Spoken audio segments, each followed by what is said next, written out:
Hello there, everyone. This is a video I am just recording from my phone. It's pretty late at night and I don't want to put off this any longer. So I have recently started playing Pathfinder, and for those of you who don't know what it is, it's Dungeons and Dragons, except it's Pathfinder.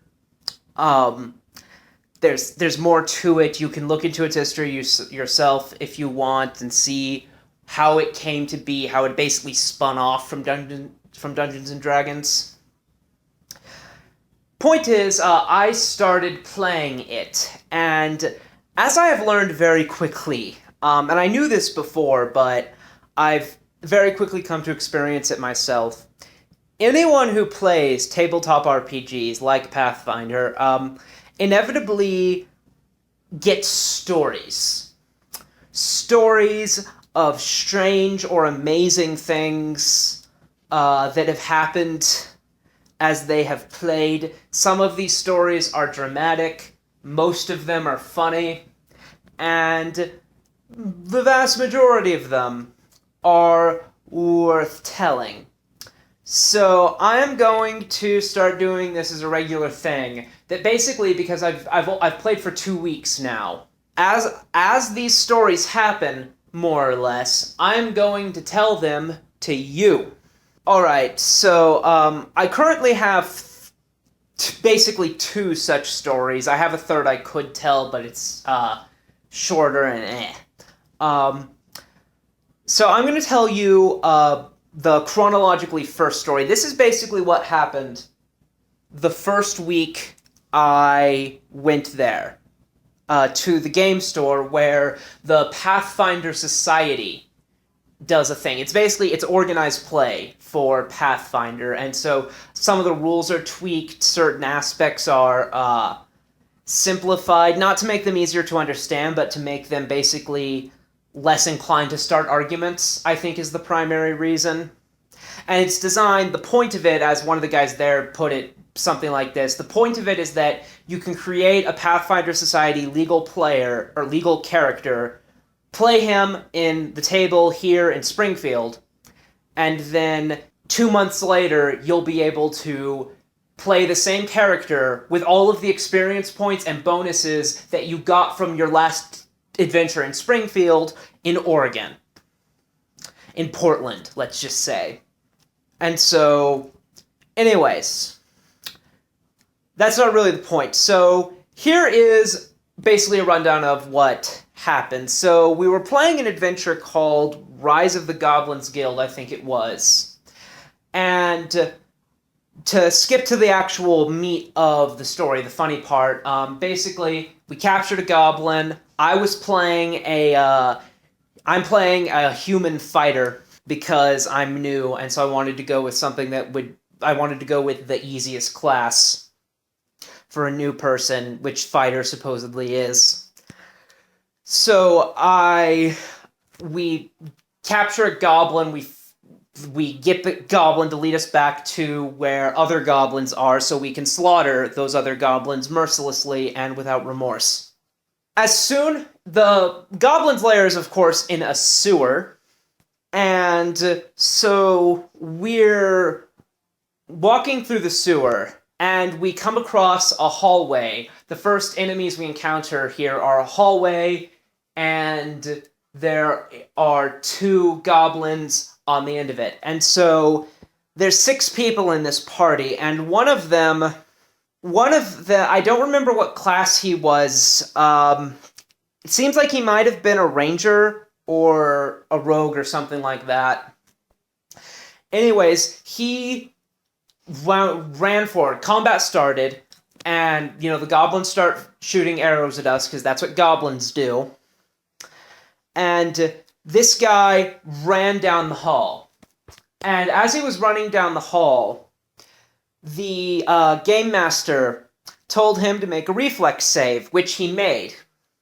And because he made the reflex save, he was able to stop before a gigantic pit trap, in the sewer, mind you, opened up, and he would have fallen into it, but he didn't, because he made the reflex save and stopped just in time. So now there is a big hole, 10 feet wide, 15 feet long, in front of us. Goblins are shooting at us from the other side. And this is a problem. Because, and here's where a lot of these RPG stories have morals in terms of gameplay. Here's the moral of this story, which I learned. And that is that sometimes you're going to run into a seemingly very simple obstacle, and it just so happens that it is exactly the right obstacle for none of your characters to be able to address or deal with it at all. All of one guy had a ranged weapon. Other than I was a fighter. My main weapon was a greatsword. I also had a trident in case, because I thought I was trying to prepare myself for a situation where I would get caught with my pants down. Because, like, if we, say, ended up underwater, that trident would have come in handy. But we weren't underwater, there was a pit. That trident, in theory, could have been thrown, but my dexterity was shitty, and I actually think that the goblins were far enough away that even from the edge of the pit, I couldn't have hit them. It would have been outside of the trident's range, so I didn't try that. There was one guy who was playing a kineticist, and by the way, props to this. This is an awesome guy. For one thing, his character did half the work in this adventure. And for another thing, the same guy was the game master in the next story I'm going to tell you, which is actually better, though this one's still pretty good. So of the 6 of us, the kineticist can shoot lightning bolts across and fire at the goblins, and he also has a crossbow, which he lets me borrow. But he's landing hits, I'm not, is what ends up happening there. Because even though my fighter, Theo the Awesome, he's actually pretty balanced. His dexterity isn't that bad. It's also still not that good. His dexterity is 12. It's 13. So that's a +1, which is still not very good. So, of the other members of the party, there's a wizard whose familiar is able to fly over the hole because it's a raven, but the wizard himself has nothing to say about this 10-foot deep pit, which has confounded this group of friggin' adventurers. The wizard has nothing to say about it. And I'm sorry, by the way, if you don't know anything about Pathfinder and are horrifically lost. Because I'm just assuming that you know as much about the game as I do, or more. So, all of 2 people are able to shoot across the pit, to shoot at the goblins who are going at us. And one person who, I don't remember, it might have been, it was another guy who I think might have been either a rogue or a ranger. I don't think it was the same guy who succeeded on that reflex save. It could be that it was. So he is able to, he's able to get halfway across the pit. So in theory, we could have made it if what's about to happen hadn't happened, but here's what happened. Well, because he needed 2 rounds to climb across the pit, because the pit has like a 6-inch rim to it. So with a acrobatics check, he can creep across. Anyways, here's what happens. There's another player who is a bard. And he is a bard who, I don't know how, maybe he multiclassed. He somehow has an animal companion. I don't know how he got that, because bards don't typically have animal companions. But he has an animal companion. And his animal companion is a boar. And, you may, at this point, if you see the title of this video, you may already guess what's going to happen, but no, you still don't know how amazing it is. Here's how the bard rode the boar across that pit.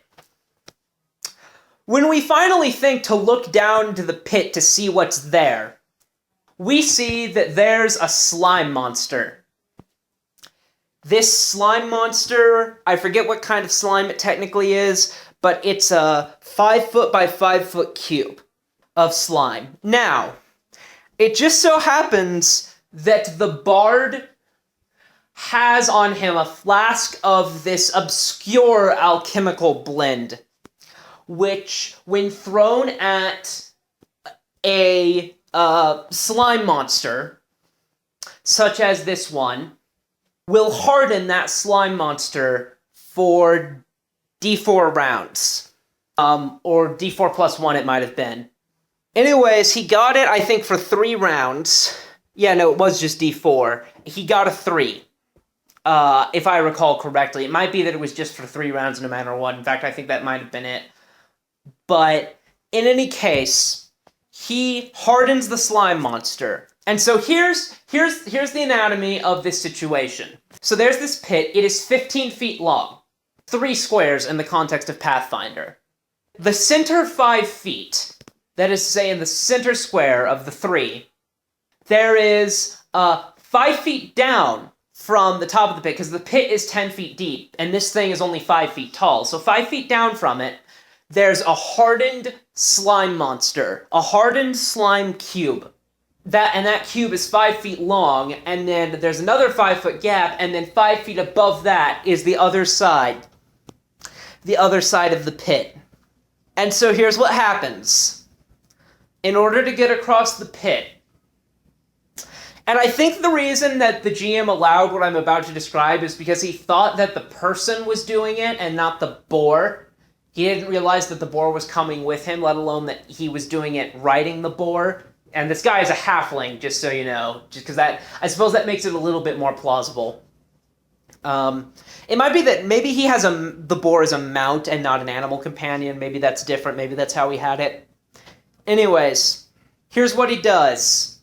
He goes back and gets a running head start. Riding the boar, he's going to try to jump across the thing. He jumps about 7 feet through the air, about 7.5 feet through the air, and 5 feet down onto the slime monster. He has to make a roll to do this, and he succeeds. And then, on the same turn, because I think this is a double move action on his part, he jumps 5 feet up and 7 feet over. A boar does this. A little short-legged little boar does this. Jumps up and onto the other side of the pit and makes it. And he starts fighting the goblins over there.